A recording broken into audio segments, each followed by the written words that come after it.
to a new episode.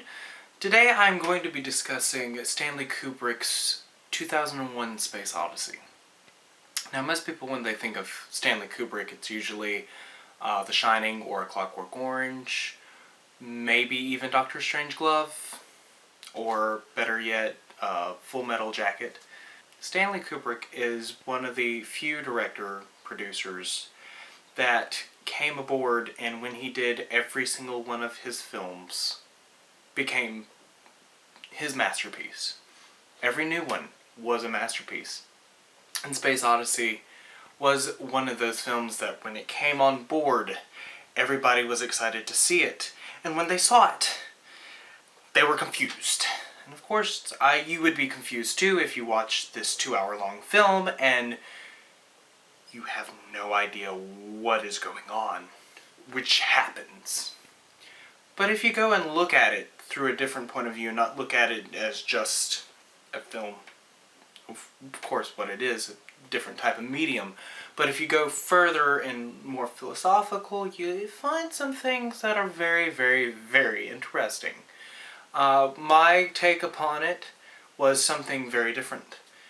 The artifact that is at the beginning of the film, where everybody remembers all the 8 men are looking at the artifact and they don't know what it is, and nothing happens. But through the process of realization, when the main ape man finds out that bones can be used as weapons and they start trying to kill off the other ape tribe, is very interesting because they learned how to kill, and through killing they learned how to survive, and through surviving means that they could progress and grow.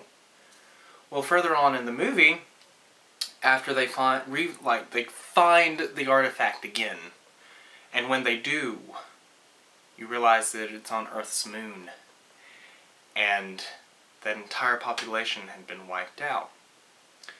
Well, once they find the artifact again, it tells them to go to Jupiter. So basically, you go from the moon to Jupiter, and it's really this whole Space Odyssey. And in the process, you have the computer killing off the other astronauts, leaving only one. And it's very, very, very allegorical and kind of coincides with the Holocaust. At least that's how I see it. Kind of like Terminator, where the machines are starting to kill off humanity. So, my whole take from 2001 Space Odyssey is basically this. At the end of the film, the last surviving astronaut sees all these artifacts. And it's just this black block thing. So when he sees it, he slowly becomes an old man. And the last time that he sees it, he's in bed and he's basically dying. When he sees the black artifact, he dies. And then the scene cuts back to a baby inside of a womb. And my take from it is, without death, there cannot be life.